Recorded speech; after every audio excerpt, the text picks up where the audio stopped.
speech partner, Goose. He's very lovey, very friendly, but I brought him in with me today as part of a visual because I am going to be talking about why you should not declaw your cats.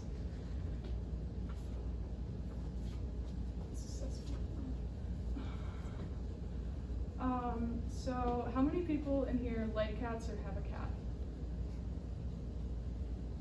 Okay. So, as we all know, cats have claws they like to scratch. Not only do they love it, but they actually need it to keep their claws healthy. Most cats do enjoy scratching things that have kind of like a rougher surface, so kind of like carpeting, wood. I know he likes to do these walls right here, but you may think like, if you own one, you see them and you think it's kind of destructive behavior and they're just being bad and trying to tear your stuff up. But in reality, just like humans, cats do need to scratch stuff. We don't need to, but they do because they get hangnails just like us. In order to get those hangnails off, they have to scratch and keep themselves healthy because they can only be self-grooming until you don't want them to be, really. So with that being said, a lot of people do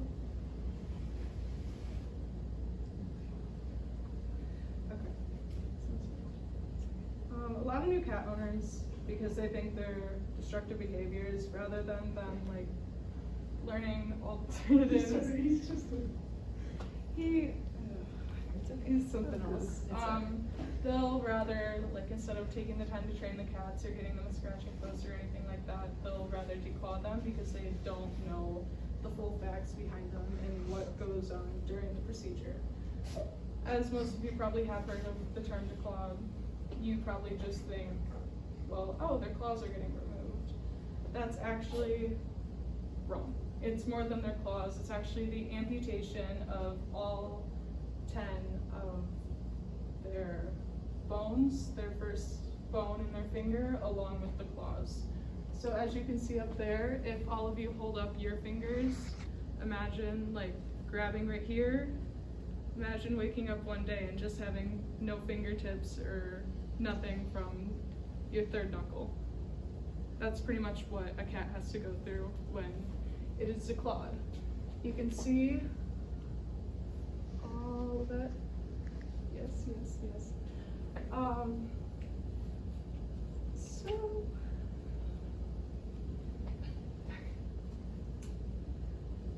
without the bone being removed, you may think like there are different ways like to prevent it and like make it more humane, but there aren't, because unless that bone is removed, the nails will just grow back and the owner will keep having to put the cat through that pain.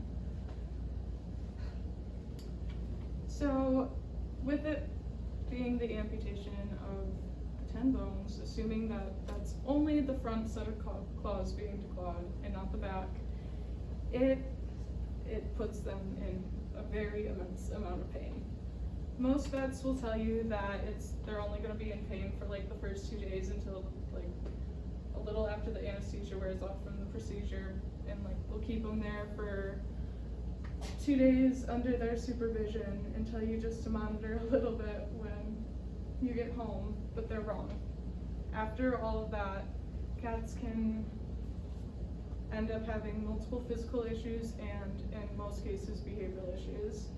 The physical issues count as nerve damage, tissue damage, bleeding, and infections, and in most more severe cases, even death. So the behavioral issues, these can include excessive biting and cats picking up a new behavior with their biting just because they no longer have their claws and they're in pain all the time. They need to have somewhere to pick out to give back the pain, to get it out on, Okay. And also most cats do have problems with using the litter box after their amputation is done. This is because with the little holes in all of their paws, the litter that they need to scratch through gets caught in them and causes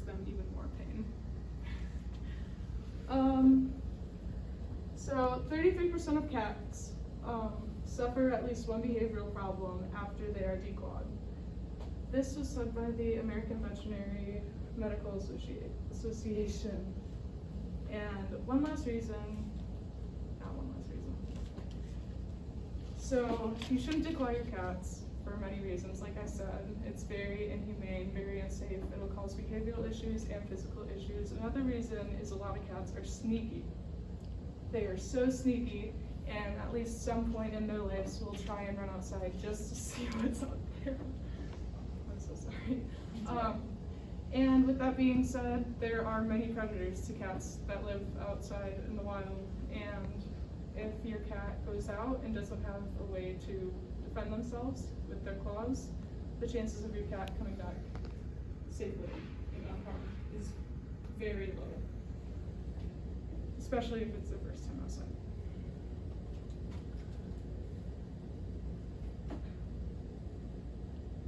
So there are many alternatives to getting your cat declawed.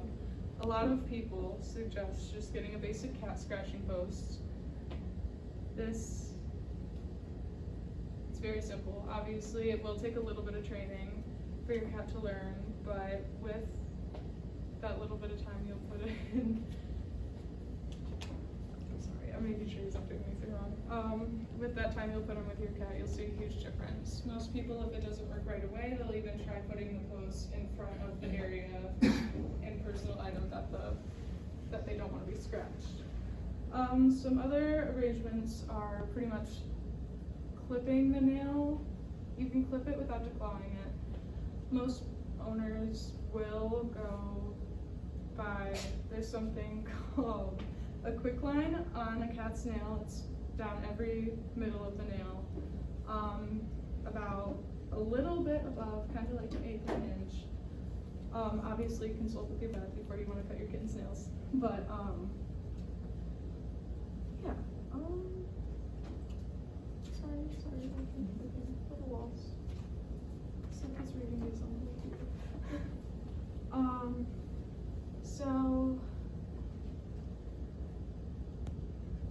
So the clipper of the blade should be placed about an eighth of an inch in front of your quick line, and then you need to clip the nail really swiftly and carefully to not cut the cat, says the New Hampshire Society for Prevention of Cruelty to Animals. And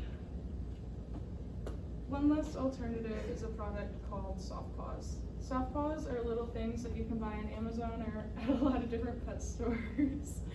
And they pretty much just go right on top of your cat's claws. It helps them with their hangnails and their fraying of the nails, and it even makes the nails softer. So it makes it a lot more comfortable for them, and it prevents them from scratching a lot of your goods. I somehow forgot to do two of my sources, but one of them, in the first intro, I was going to talk about how one state already in the United States and many countries outside of the United States have already banned declawing of cats, and that state is New York. One of the government officials actually deemed it totally inhumane and unreasonable to get cats declawed, and that also goes with our United States Humane Society. A veterinarian from there also talks about, they have a whole page on their website talking about how inhumane and how there is no medical reason to get your cat declawed. So stuff you guys can do to help with this cause. Obviously there are petitions everywhere that you could be using. I meant to print some out and bring them out so people could sign them if they really wanted to. But really just keep up with the news. If you know someone who's talking about declawing their cat, bring up the risks with them, because once they do, their cat will never be the same. You could be helping them, you'll be helping another cat, and just do better as humans. That's another thing too, just don't get your cat declawed. You have alternatives, you should use them. With that being said,